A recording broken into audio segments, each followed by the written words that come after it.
this is Rod Jackson. Listening to Brando on Appetite for Distortion, baby. Appetite for Distortion, Rod Jackson. You're listening to Brando. You know where you are.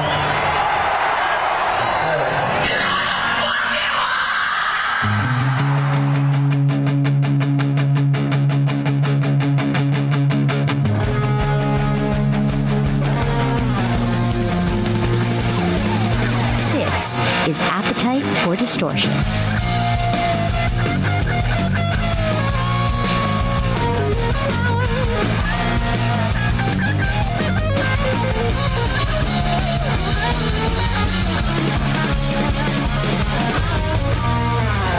And welcome to the podcast, Appetite for Distortion. It is Brando, episode 162. This podcast, A Night Train, keeps on rolling. I figured I want to kind of crank out the episodes now since I was kind of on a Thanksgiving Day break in a bit, and I don't like being away from all you bad apples. So thanks again to our recent episodes, Tobin from Papa Roach and Nico Hoon from Shannon. Well, I guess technically, Shannon Hoon's daughter. All I Can Say is coming out, the documentary basically shot by Shannon Hoon. I mean, before anyone was doing anything as far as turning the camera on themselves and their friends, it's like Shannon was a visionary that way as well. So All I Can Say is coming out next year. So thanks to Nico for her time. And now it's you may hear the audience reaction going on. This is another person I've wanted to talk to again for so long, you know, and sometimes this podcast really, not sometimes, it seems to be more often than not, presents an opportunity that is just something I never would have expected. If you have been a long time listener of the podcast, I think it was like episode 43. I just mentioned it was 162. I spoke to somebody that I was so, I guess it was some nervousness about it, but just his personality just melts it all away. Is this somebody that I really grew up watching? I mentioned when VH1 actually played videos, and there was this video for a Slash's Snakepit song called Mean Bone. Mean Bone was just, it blew me away because I thought at that time I would never see Axl and Slash on stage ever again. That was, you know, my age group. You know, I guess that was probably college. That was your Led Zeppelin. GNR, sure. They were broken up, and I was only going to get Chinese Democracy. I was only going to get hopefully more Slash's Snakepit. But to speak with Rod Jackson, not to, I guess, string this out too long. Rod Jackson, welcome back to the show. Thank you so much for your time. Thank you, brother. Thank you. You know, I've wanted to speak with you for a while, but I wasn't sure how to connect with you, really, because we had a common person help us last time, and I guess the first thing, just to kind of get it out of the way, because you were strong enough to share certain information with me, other information I may be honestly learning for the first time on this podcast. Dina, she was so sweet and so nice, and she was your fiance. Yes, she was. She was my life. She passed away recently, right? A few months ago. Yeah, she did. Yeah. I'm so sorry. You know, you're never ready for something like that, and I wasn't. It kind of destroyed me a bit, you know. And I'm just going to be candid about it because there's nothing else I can, you know, I can't go anywhere else with it. It broke me, and I was lost. I'm still a bit lost. Every day I'd get up and it would destroy me again, and I'd get up, and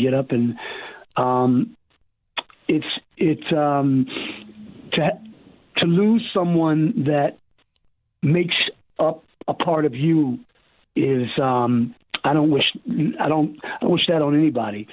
I still can't believe she's not here. I'm still kind of lost, you know. I just try to get through every day. You know, I just try to make it through every day the best I can. Sometimes I wake up crying. Sometimes I go to bed crying. But it's hard. It's really hard. She was, you know, wow. she was that person in my life that if I said, "Hey, do you think I can do that?" She'd go, "I know you can, Rod." You know, she believed in me more than I believed in myself. And I just want to say, if you ever can be in a relationship and meet someone that believes in you that much, you really got something. I truly knew the love we had, and when she passed, I said, I'm definitely alone now, you know. And I don't want to spend the whole interview talking about it because that's not what we're here for. But I'm truly lost, and sometimes the days are good, and sometimes they're not good at all. You know. I understand. We certainly won't spend time. I guess want to kind of publicly acknowledge. I want you to put all of this in. The reason I won't spend time on it is because I went to one of the best schools in the world, the School of Slash and the School of Jack Douglas. Jack Douglas was our producer. And I could be wrong, but maybe I was high. But I remember Jack came back from the weekend, and I had to do vocals. And I said, "Hey, Jack, what'd you do over the weekend? You went back to New York." And he goes, "Oh, yeah, I had to go to a funeral when my dad dies. Let's get back to work." I was like, wow. You know? "Yeah, I went to a funeral when my dad died. Let's get back to work. Come on, hey." I just went, wow. It really made me step back and go, wow. You know, he could sit here and just be, down, but that's not what it's about. He's not here for that. You know what I mean? And it really impressed me. You know, it takes a lot, and there's a couple things here. I wanted to publicly acknowledge because I just always like to.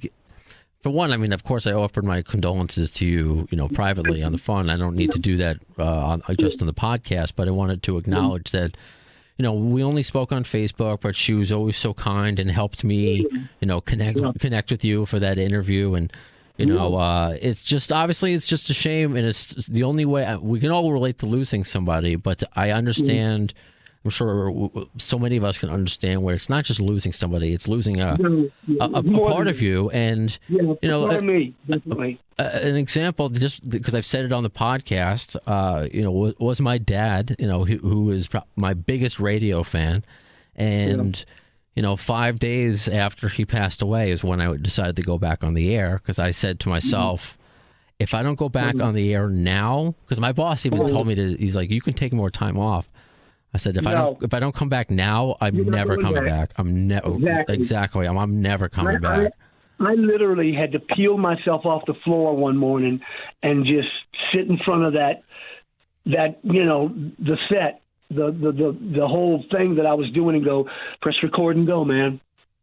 This is what you do. I know we all. I mean, I understand we all have different ways to cope and whatever, but that's why I feel like you, Rod, and myself, that's why we get along. We kind of have the same, we just got to push through. We just got to push through. Nothing that can make it better. There's no one that can make it better. It just is what it is. Yes, of course. There's no denying that. But at the same time, you're making it better by who you're becoming, who you are and who you're becoming. I say that to myself where, my dad never knew about this podcast, of course, and I just feel... your dad never got a chance to hear you do your first podcast.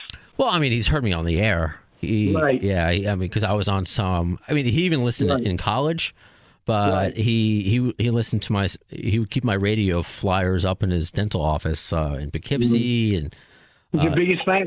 He flew your flag. Yeah, literally. That's what he did with me.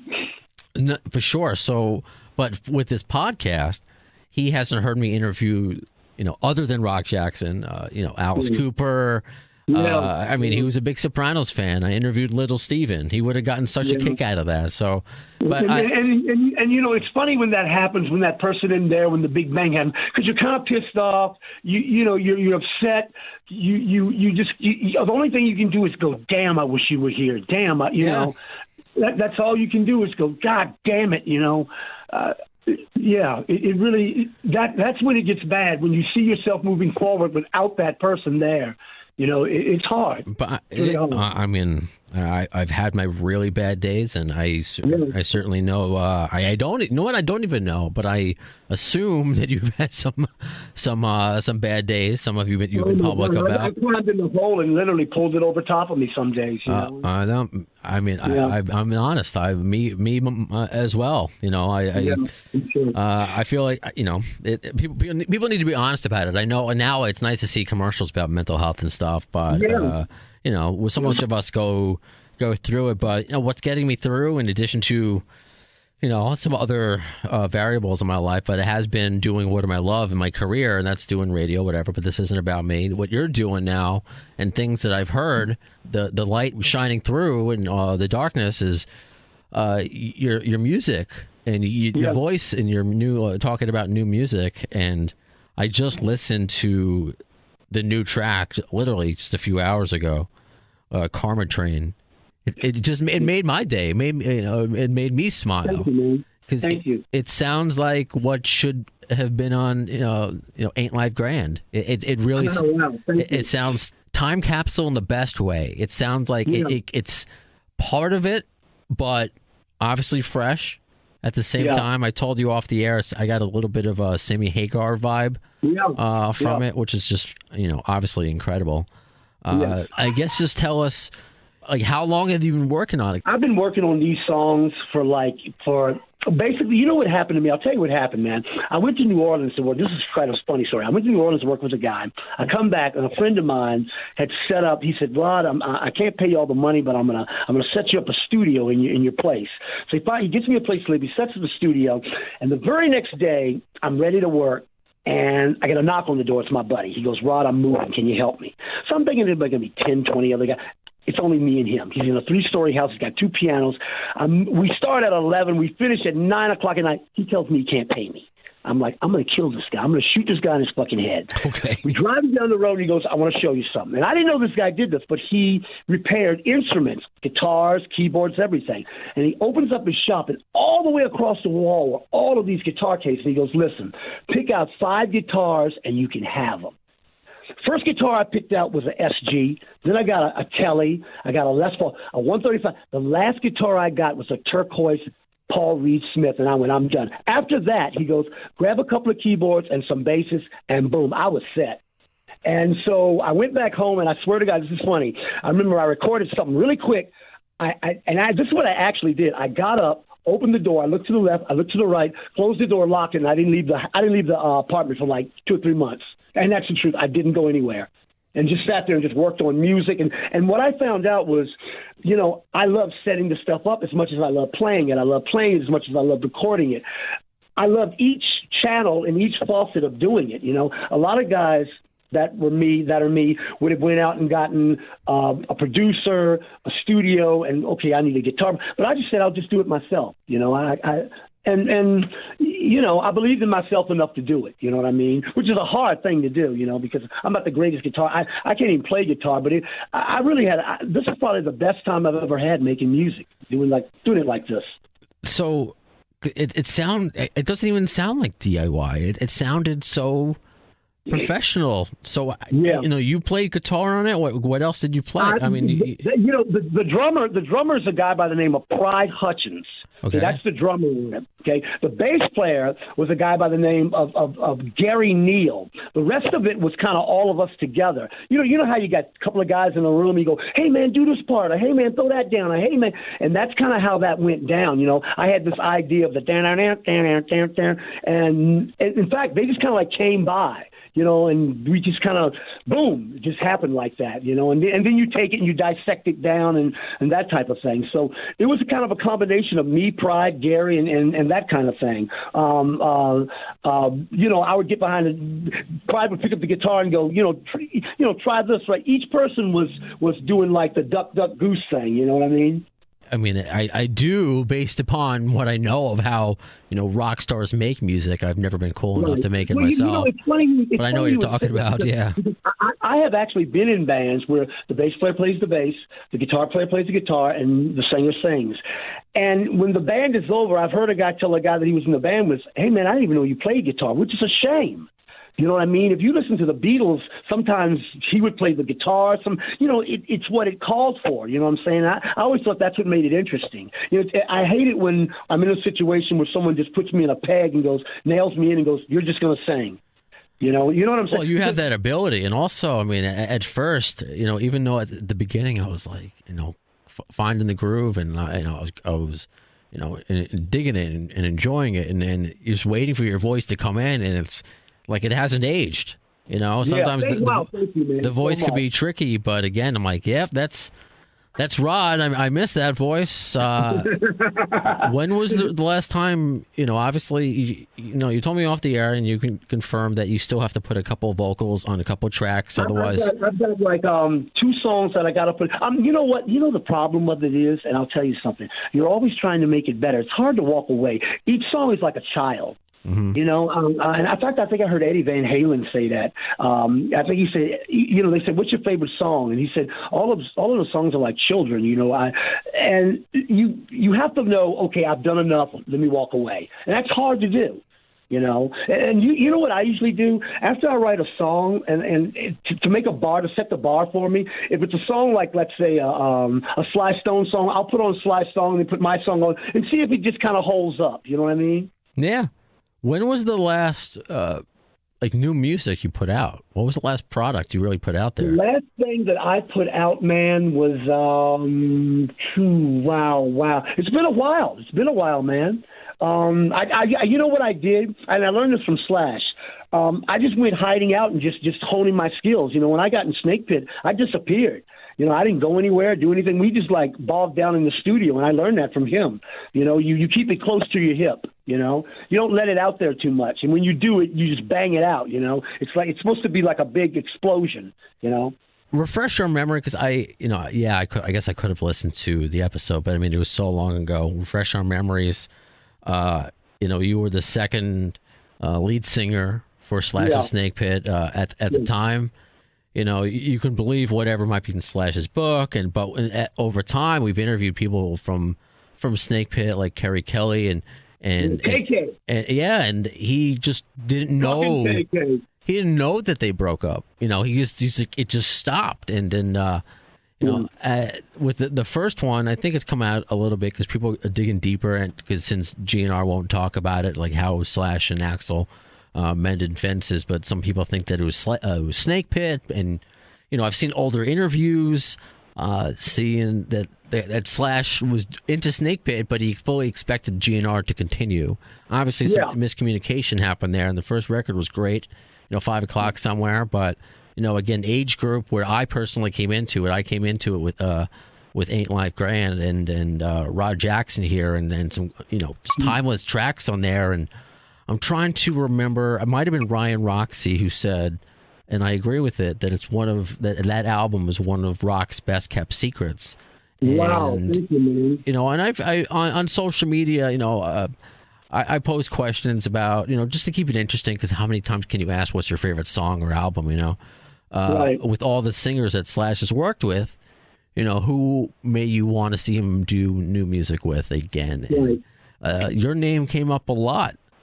Wow, that's awesome. I think it's, people wanted to hear more of a continuation of that, and it's a testament to his work, since obviously he can be successful in GNR and Velvet Revolver with Miles and with anyone he works with, he makes them, not like he makes them, but he finds the right people. Yeah. Well, you know what? You know who found me was Johnny. Slash didn't. That was Johnny Gripart. Tell us how. So Johnny who? Johnny Gripart. Johnny Grip, man. I love Johnny. He's out on the road right now, and he reached out to me. Johnny, if you hear this, man, I love you. Johnny, in passing, said, "Hey, man," and this is what he said: "You ought to come down and listen, demo some songs with Snakepit." He didn't say try out. He said demo. Okay. So. Yeah, and I didn't know they had tried out 300 guys. So I show up, and I go down there, and I do my thing, and I disappear, and the next thing you know, I had the job. And that's how it really happened. I didn't even know I was trying out. Huh. I swear to God. So you really had no pressure. You were just being you. Well, I kind of wanted to kick ass on the demos, but it was just like, come down and demo some songs with us. And I was like, okay, sure. So I showed up, no shirt on, no shoes, high, smoking a joint, and did my thing and left. And the next thing I know, boom, here you go. You know what I mean? And that's how it really happened. It wasn't really like a tryout thing. It was just, hey, you want to come demo some songs? And I think Johnny, knowing Gripart, he had worked some stuff up his sleeves. He's a tricky little bastard. But God bless him for doing it. Well, he really did it. It's interesting because obviously you have the talent and the pipes that just work so well with Slash, but you have to wonder what the motivation, not the motivation, the mission of that band was at that time, to know if, can I collaborate and get along with this person? You know, did you have to go in for, like a second interview? You know what? It's funny you would ask that, because once I got the job, I didn't really have the job. Then I had to prove myself every day. Sure. All day, every day. And I became a student. You have to know when to be a student and when to be a teacher. And those guys had done far more than I had done. So I just learned a lot, It was real hard, I'm gonna tell you, Slash can kill you, man. He'll work the shit out of you. But it changed me. It changed me as a person, as a musician. Working with guys, working with people like Adam Day is just an amazing human being. With Jack Douglas, with guys like that, Kerry Kelly, Ryan Rod, and Matt Log. You know what they did? They made me want to up myself as a human being. I remember thinking, I've got to lose some things and I've got to gain some things. And by meeting them, I said, I think I want to be here now. You know what I mean? I need to let go of some things, and I need to better myself. And that's kind of what that did for me. How old were you at the time? God, I was 30 something, baby. Yeah, early 30s, man. Wow. Okay. So where were you, I guess, personally? Because I told myself, for example, I gave myself until the age of 28 to make it full time in radio. And I was 28 and a half. And I said to myself, if I don't make it by the time I'm 28, I really got to reevaluate my life and what I want to do. You know what happened with me? I was in a band, and this is what happened. And Motown was checking us out. So there was I can't say her name. I'm not going to say her name. But they had we had a meeting, and she only wanted to sign me. And the rest of the guys, we didn't know that was happening. So I was supposed to get a solo deal with Motown. And in passing, I met Johnny. I don't even think Snakepit knows that. That's how I met Johnny. In passing, leaving the Motown building, going back to my place, I met Johnny. That's how that happened. So, I was offered a solo deal on Motown. That wasn't really me, He's been such a sought-over talent for so long, and it's just and it's so fascinating how your career life has gone, and I don't know what to say because I'm not a religious person, but thank God you're still, given an opportunity, because I don't think we said it on the podcast yet, but you told me off the air that, you haven't signed with anybody yet. However, you have all the important interest of all the big people. And it's funny because guys will ask me, they'll go, well, how did you get in touch with this guy? Or I just called them up and said, hey, I'm Rodjackson from /snakepit, and I guess that holds merit. And they'll go, yeah, send me a demo. I swear to God. So, hey, Slash, thanks, man. I appreciate that, Tell us then about, because, yes, you have the resume and the not just being associated with the name Slash, the actual work resume. The songs are killer. The album is killer. The work is killer. But with the music industry, making music is so fucking hard, and to get paid for it, I don't know that pain. I think it was Desmond Child was recently quoted. He co-wrote "Living on a Prayer" with. He co-wrote that, and I think he made like $6,000 off Spotify, off like 9 billion streams. It takes a lot for. You correct me if I'm wrong, now to be invested in by a record company because they need to know a return. So you have all the, you told me all the big ones, like what'd you say, Atlantic? Who? I'll tell you something, man. Getting a record deal today, it's easy because of the outlet. You have YouTube and all of that. But then again, it's hard because they make it really hard for you to get that deal. I don't think. At first people were getting signed off of YouTube. Now there's so many people on YouTube, and it is hard getting behind. It's hard getting behind those doors. Yeah, but again, there's interest in expressed to you, and you're smart enough to take your time and to know what's right. And again, of course, you have to finish the album itself, and that's what the priority is at the moment. But it must be nice knowing at the back of your head, like, you know what, this isn't just going to go out and out in the world, and just no one's going to hear it. It's going to be heard. I wanted to knock everyone's dick through their asshole. When people hear it, I want them to go, God, motherfucking, what the fuck? Rod, come home, brother. Fucking put your dick in a gunshot wound. Let's go. That's Jesus Christ. You know what I'm saying? I want that snotty dick. You know what I mean? Well, I wasn't quite that reaction, but when I played it off the email that you sent me earlier, Karma Train, I had a very positive reaction, smiling, rocking my I sound like such a white guy. I was rocking out, but I was really digging it. And you're going to allow us to play this on the podcast? Dude, play that song until your teeth bleed. Oh, my God. So at the end of the episode, stick around. I'm going to play Karma Train. What's it about? And, I guess it doesn't have to be necessarily the theme of Karma Train, but is there a theme of the album? What kind of stuff did you write about? What, man, I grew up down south, so I grew up with country, with rock, with soul, with so many different types of music. You know what I call it? I call it rock gut funk with country soul. That's what I call my music. Rock gut funk with country. And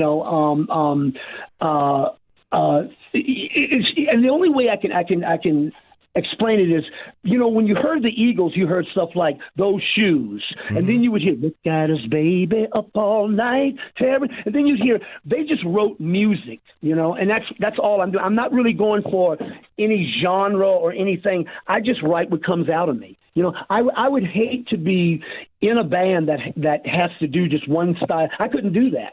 I think musicians are forever changing, and you grow, and each album gets different. Like when you listen to Clapton, he was with the Roosters at first, and then this band, and then Cream, and from Cream he went to Derek and the Dominoes. And each time you heard him, he changed. It's just like the Beatles. Meet the Beatles and Rubber Soul is completely different, and that's kind of how I see it. Yeah, I like that. You influence yourself as time goes on. You know what I'm saying? So I really wouldn't know what to call it. I just call it move. Type music. You know what I mean? This has been such a long time coming. Your fans they want. I get messages. They want to hear from you, but there's been so much time because you don't even remember the last official release that you put out. No. Can you explain or tell maybe like what life has been like, what you've been, what you're comfortable with? Dina was talking to a friend once, and they said, well, what does Rod do every day? She said, from the time his feet hits the floor to the time if he lays down, he's doing music, and that's all I've been doing is music. Now, the 15th of November, I did a show with some of the guys from System of a Down. Oh yeah. Yeah. Oh, you can check it out online. And I want to say, Dean, my buddy Dean, set the whole thing up. Some of the guys from System of a Down. I mean, how do you? Are you? I'm assuming you're friendly with those guys. How did you meet? Who from System? My buddy Dean hooked us all up. He kind of, when I was down, what's his last name, Dean? I can't think of his last name. Armenian. He's Armenian, which, I'm just going to throw that out. Not to be politically correct, but I'm just going to throw it out. System of a Down is Armenian, so there's the friendship. Oh, yeah. And Dean sort of reached out to me and said, hey, he could see that, hey, man, it seems like things aren't going good for you. And we talked, and he said, hey, man, I got these guys. They would really like to for you to get up and do some songs with them. And I was like, yeah, I don't know. And he kind of talked to me, and I met the guys, and I was like, yeah, let's do this. He really, Dean, if you're listening, man, he really, really, really kid gloves, and the guys were so nice to me. Rowan, the drummer, or was it Orbel, the guitar player, the horn players, they were all just so beautiful with me that I had to do it. You know what I mean? And they were the best. I still talk to the guys right now. In fact, I'd like to use some of them. You know what I mean? That was the whole. I'm going to be honest with you. When I went to rehearsal and saw the fucking drummer, I was like, dude, I got you. I want you. You're mine. Is there a goal to eventually take this music with these musicians on the road? Yes. Oh, there's got to tour. It has to tour. coming to a town near you. Cool. That's fantastic. Do you think this album has been a long time coming or an even longer time coming, if that makes any sense? And by the way, do you have a title for the album yet? Not yet. Okay. Not yet. But I think I started like I've always been writing. That that's the funny thing about musicians. Whether you're in a band, whether you're with those guys, most singers write on their own anyway. So I'd always been writing, and after being in Snakepit, I kind of learned how the machine worked a bit. I kind of saw where the on and off buttons were, and I thought to myself, well, maybe I can get my own machine. You know what I mean? And that's what kind of made me do it. I'm a Leo like Slash, and you know how Leos are. We have to have our own, our own NASCAR, our own. So that's what kind of did it. I was kind of like, well, now that I've done that, I think I can kind of do this now. You know what I mean? I got this message in real time because I said I'm on the phone with Rodjackson and. The song you played for me, Karma Train, how it sounds very, very Snakepit, just to keep it simple for now. This is from Oliver from the UK. Just now said he's one of my favorite all-time inspirations. Rodjackson was one of my favorite singers that Slash worked with, bar Axl, obviously. So I don't think that's too much of an insult right there.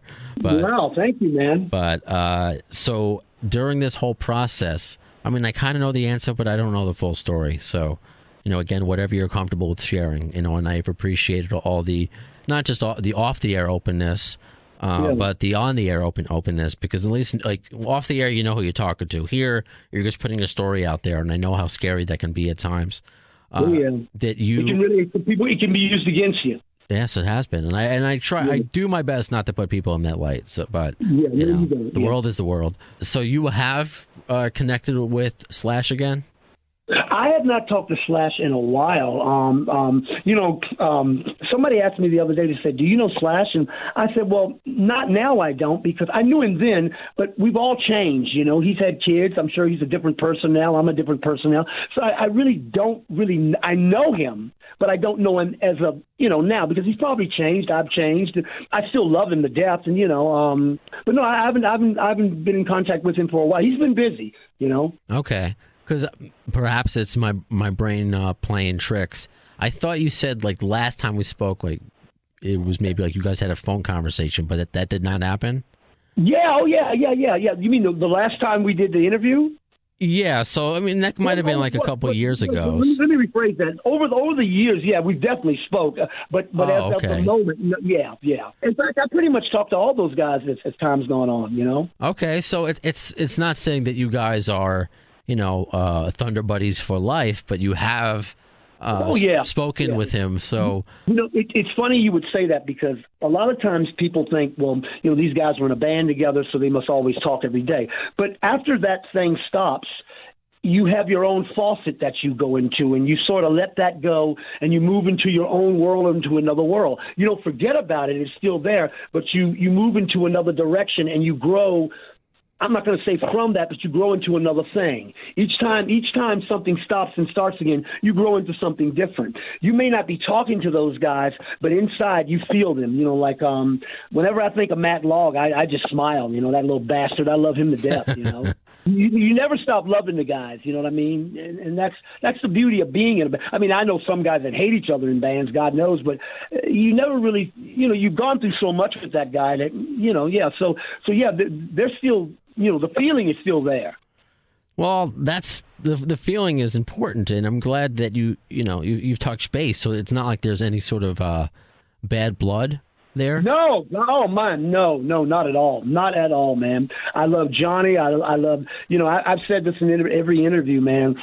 Those guys, Snakepit was not Slash and Rod. Snakepit was Johnny Graparic, Matt Log, Ryan Roxy, and Kerry Kelly. That was Snakepit to me. That was the motor and the manifold and everything. Slash and I were just up there, doodling around. But those guys, that was Snakepit to me. Those guys, without those guys, it couldn't have done that. It could not have done that at all.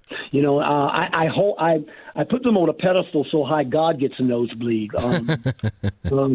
You know what I'm saying? I truly, truly love them more than life itself. I really do. You know what I mean? I really, really love those guys. So this is a question sent in from Anderson. I believe he's from Texas.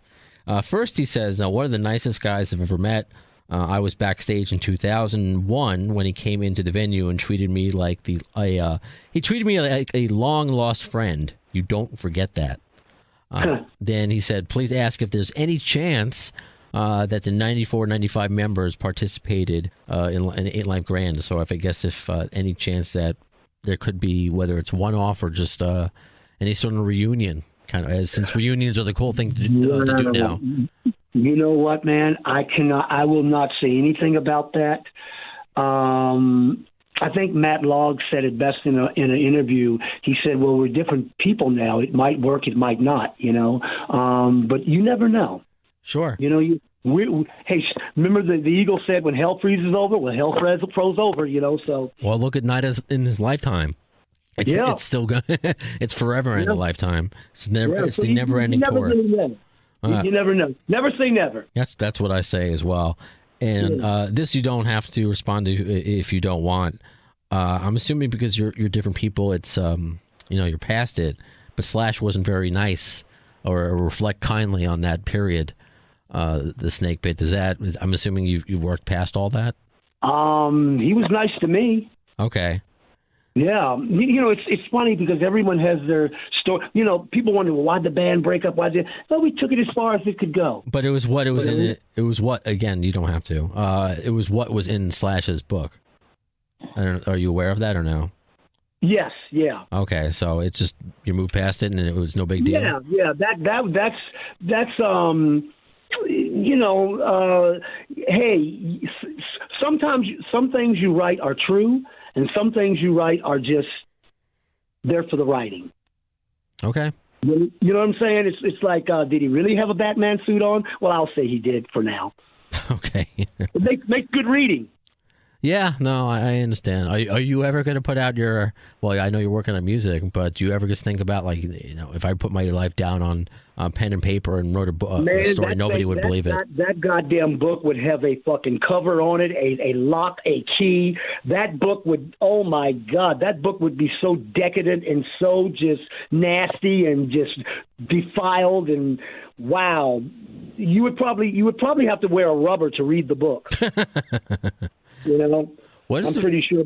But, yeah, you never know, man. Yeah, sure. So what is the most important thing that you want people to know about, Rod Jackson? For those who are like, whatever, I hate to sound cliche, but like whatever happened to, and it makes me excited that, now that I've heard at least one song that, and just the quality of that, then I'm excited for what's to come. But for those who like, okay, whatever happened to, what do I need to know about Rod Jackson?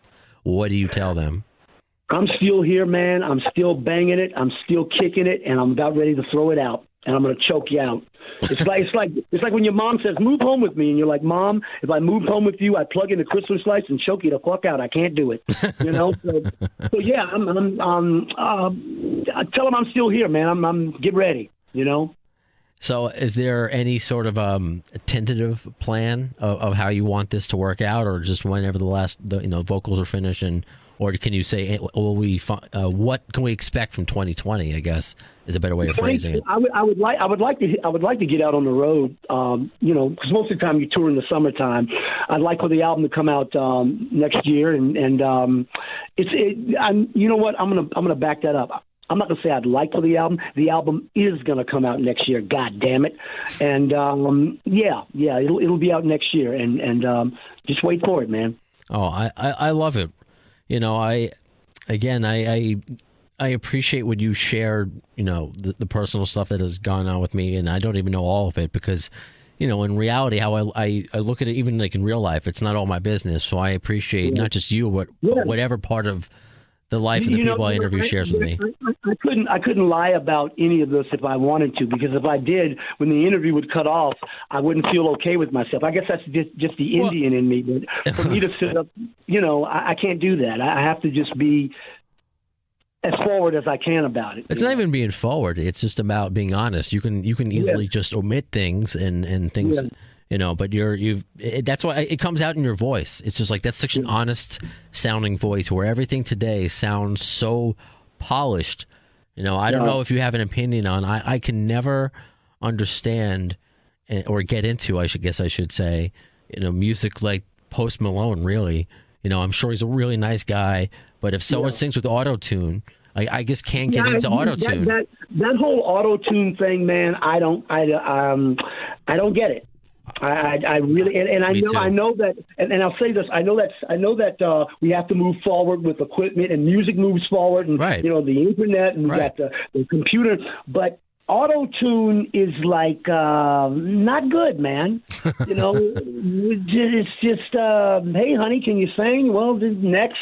That's like someone plugging into an amp that can't play, and all of a sudden the amp, brings back Jimi Hendrix out of them. It's like, that's, you got to be able to do it live. And if you can't do it live, then, I'm not into that auto-tune thing. I might as well just watch a rockin' robot. I'd rather just watch a robot band. You just put on your favorite AC/DC album and grab a Phillips head screwdriver and a broom and, sit in your room and sing to the mirror, But I'm not really. I'm like you. I'm old school. If you can't do it right there, then I don't know, man. That auto-tune thing, I'm not really into that. Speaking of the new technology, which isn't always. Sometimes it's better. Sometimes it's not. Have you thought about how you want to release it? I mean, the money seems to be in touring for everybody. But are you, a digital release? Or is it just going to be, have you thought about putting it out on vinyl? Like, how do you plan to release it? Vinyl, digital, cardboard, water, liquor, pot.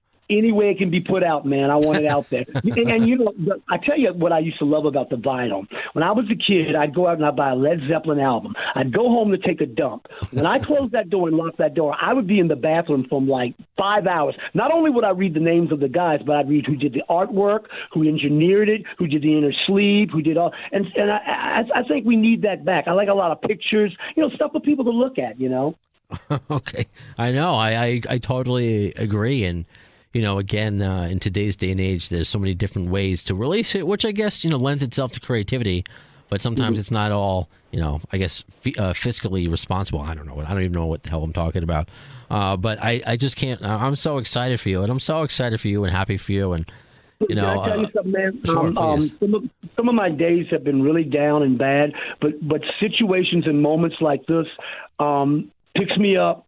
God bless you for giving me a voice out here to talk. God bless the people that have, called in and said they're still into me. And it's things like this that make me keep going. It's because of you, people like you, that make me do what I do. It really, every night on stage after the first song, I would always say, without you, there is no me. Without you buying my albums, I'm not doing it. You know what I'm saying? So it's you that, like, when I finish this, I'm ready to write a song. I'm ready to end this and start working right now. I swear to God. It's funny, obviously running a Guns N' Roses themed podcast. I do the same thing on social media, and, it's a very smart audience, but it can be a very critical audience. And whatever, I usually post what I'm listening to currently on Spotify and, on my giant mix or whatever, just so other fans can comment on it. And whenever a Snakepit song comes on off 8 Life Grand and I share it, use a little snake emoji, you just never know the reaction, but the reaction is always so positive. I'm like, I'm so happy that they're, everybody who's really knows about the album. Like, it's what's so crazy, that knows about, /snakepit and knows about 8 Life Grand and rodjackson, just has nothing bad to say about it. Like, it's such a good record. I appreciate that, because there's some real assholes out there. You know what I mean?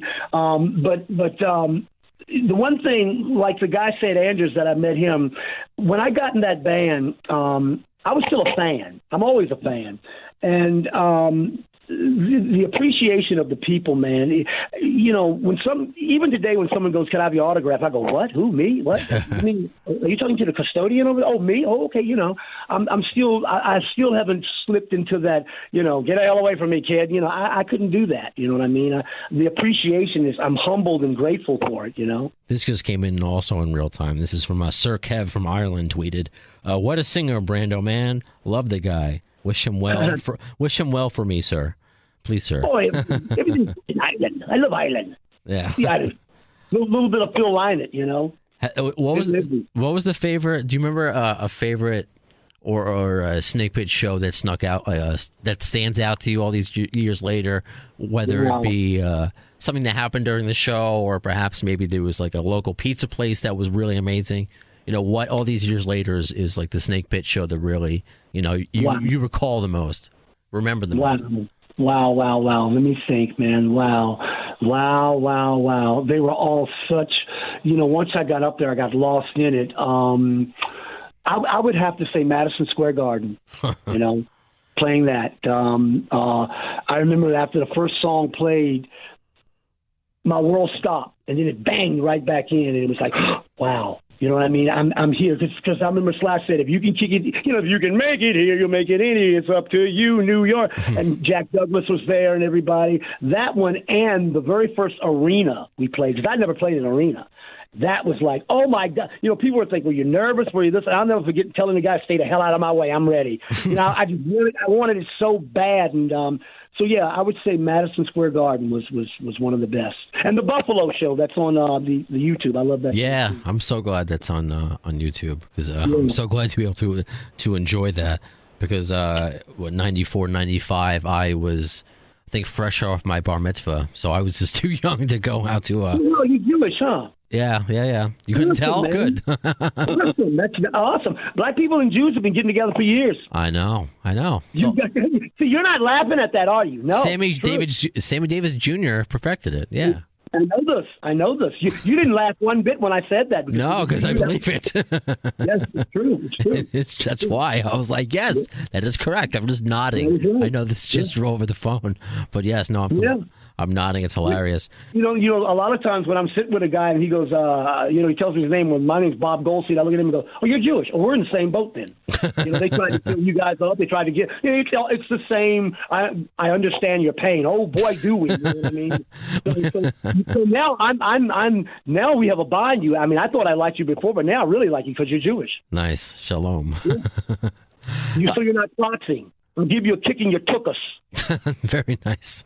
Meshuggah. Yes, all the Yiddish words thrown out there. Yes, I know that. The first family that I ever lived with, when I left home, I didn't run away, but I moved away, and the very first band that I ever played in was a bunch of guys named Howard and David Levine. They were Jewish guys. Nice. And I learned all of that stuff. The Meshuggah, I'll kick you in your tuchus. So they were the nicest people. Yeah, those were the first. We're Jewish guys. Have you met anyone along the way, I guess, that might lend itself to a fun story? Like, have you ever met Axl Rose, actually? Or I've known Axl for a long, long time. A funny story. Let's see. A funny story, man. Well, God, Jesus Christ, what do I start? A, B, C, D. I mean, there was always something funny going on. I'll tell you a really funny story. We were in England, and I don't think the rest of the guys knew this, and me and Kerry Kelly were downstairs at the lobby waiting on a taxi. Taxi drives up, and the guy goes, hey, Mike, can you keep an eye on my ride? We said, sure. KK gets in the car and says, get in. And we take off, and we start driving around. Didn't know where the hell we were, didn't know where the hell we were going, but we're driving around England. And KK's driving. I can't even imagine. I swear to God. I'm assuming, has he ever driven on that side of the road before? Was that accomplished? No, he hadn't. He didn't know what the hell he was doing, but we were doing it. Nice. And he said, come on, and I just said, well, I'll go, I can't back out now. He's my bro. Well, I'm glad you survived. The guy pulls up and he goes, can you keep an eye on the taxi? And KKG was the one that he looks at me and goes, let's go, ROD. That's what he used to call me, ROD. And I go, what? And he goes, get in. And I went, well, I'm not going to, we're in this now. So we just went driving around. I know. And there's so many stories like that. My God, man, it was just one big bang after another. Well, how did you? I don't want to skip too much past it, but how did you know Axl or meet him? When I came out here in the early '80s, and I knew his brother Stuart. Okay. Yeah, his brother Stuart and everything. And so he was in a band called Hollywood Rose. Sure. Yeah, and through all of that. I came out here early 80s, so I kind of ran into him then. Plus, a lot of people don't know this, but if you look on the back of Appetite for Destruction, there's two names, Mark Webber and Wes Arkeen. Mm-hmm. And I worked with both of those guys. God bless Wes, he passed. But I worked with both of those guys. So tell us, because we have done episodes about Wes. We had his nephew on. We've had Greg Buckwalter on. You know what? I think Wes I met Wes years ago. God bless him. And he heard me sing, and he said, hey, would you sing on a demo? And I said, sure. And he was, as far as a writer, he was amazing. He really floored me.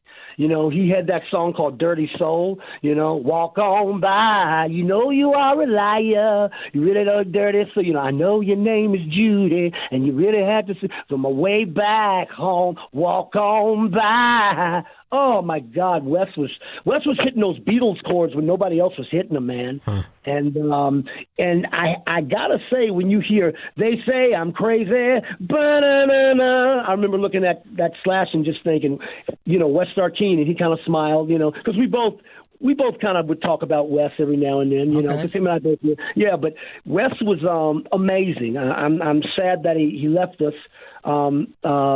He was the Outpatients. Yeah, Greg Buchwald. I know Greg. He's a good friend of mine. Yeah. They were. I loved Wes to death. Wes and I saw a lot of sunrises together. You know, he was a whirlwind. I'll tell you that. Yeah. I mean, I try to get the best picture because for him, he just seems like somebody that was such obvious. I mean, he is such a talent, let's just say that, and to be lost so young in his contributions to Guns N' Roses. People don't know this, but he wrote a lot of Appetite. He was did. Involved in a lot of, yes, he did. And a lot of people, they don't know that. Mark Webber, you know, and Wes Arkeen, they had a lot to do with Chris Webber. Chris Webber. I'm sorry, Chris Webber. Yeah. Yes, they had a lot to do with Appetite. Yeah, we've had Chris Webber on the show as well. Really? How's he doing? He's doing well. I mean, he's naturally a fan of. I see him commenting sometimes on my Facebook, on the Appetite for Distortion Facebook page, which always makes me feel good that he's following the page and stuff. Yeah. But we also had James. God, I haven't heard from him. And man, you know what? I used to work with him, a guy named Crash, and another guy, and they had a publishing deal. They were writing songs. They would call me over to sing on the demos. Peer Publishing was the name of the place. Okay. No shit, dude. Chris, yeah. Well, if you start to get more active on, I know we communicate sometimes through Facebook, but if you get more active and you can send a friend request to Chris Webber all these years later on Facebook. Yeah, and I mean, that was years ago, man. Years ago. Back when dinosaurs roamed, you know. Also want to acknowledge that we've also had James or Jamie Hunting from the Outpatients as well on the show. And yeah, it's certainly quite an interesting conversation with both of them, and heartbreaking at times. Yeah, that the way that ended was tragic. You know, yeah, Wes was you know, I would run in. It was so weird because Hollywood was different back then. And, you know, you'd be out partying and you'd see Wes, and next thing you know, you'd end over at his apartment. Everybody would have the guitars singing, and you know, Wes was just a beautiful soul. He really was. He was just see some old friends, good for the soul. He really was a beautiful soul. I'm a part of his group thing on Messenger, his sister. Okay. I joined that because I wanted to be a part of that. I love Wes to death, you know. He's looking down on us, you know. He's with Hendrix. He's probably telling Hendrix, hey, man, you know what? That G chord doesn't fit there. You should try an F. I can hear him now. I love it. I can, wow, that was a nice visual. I appreciated that very much.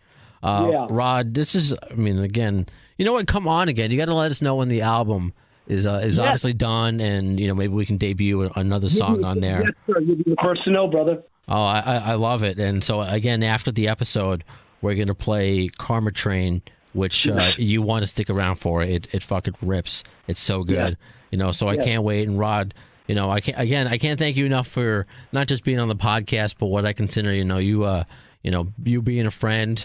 And when you are on the road, I obviously hope that you play New York. I get to meet you and shake your hand. I want to thank you. I want to thank everybody out there, man. I'm grateful and humbled that people still listen to me and are wondering what I'm doing. And I'm going to get through this thing that happened. I have to. She's still with me. It threw me for such a hard loop, man, that some days I smile and some days I don't. But with the help of friends around me, I'm going to send some shout outs to Tad Warren, Tad, Lisa, Kelly, Dean, David Norris, love you, man.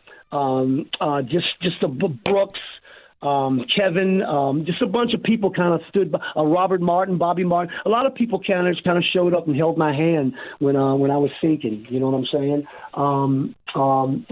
That's so important. yeah.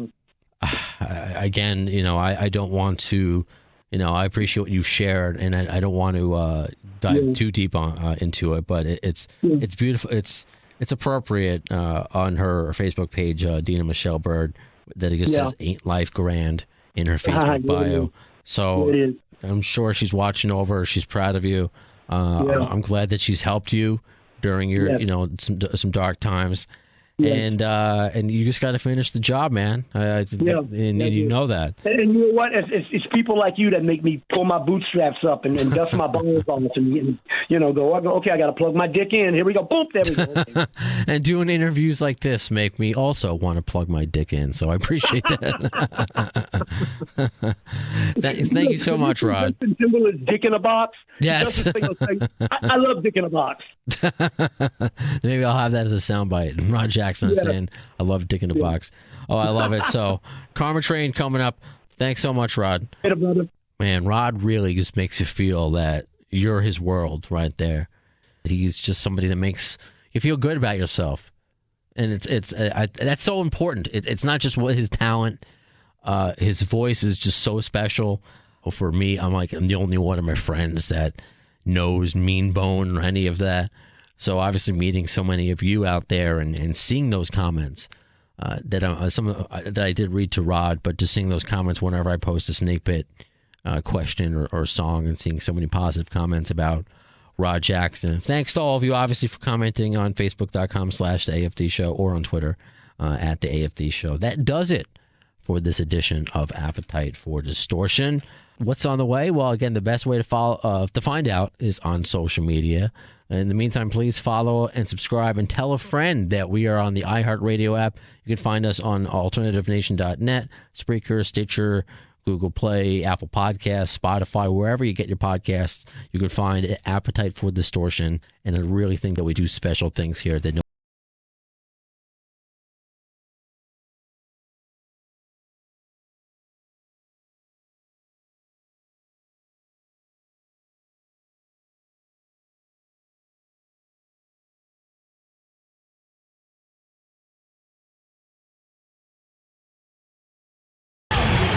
The lame ass security, I'm going home.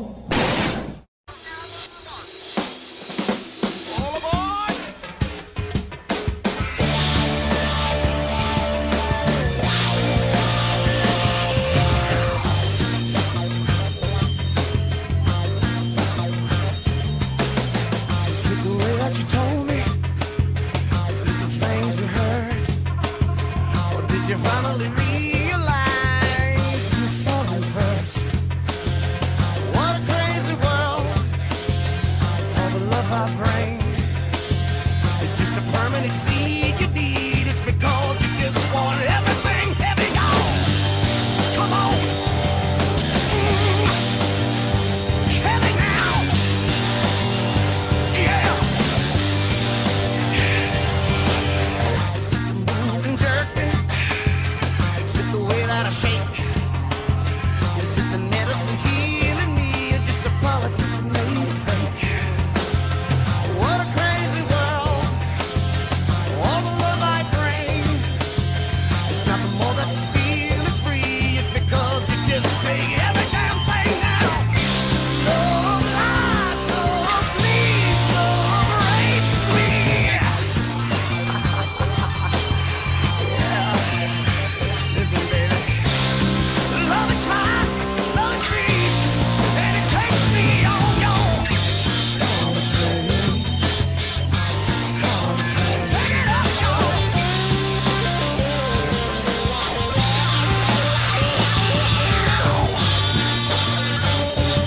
Get you. Is it the way that you made it, or did you ask for more? A lot of clowns.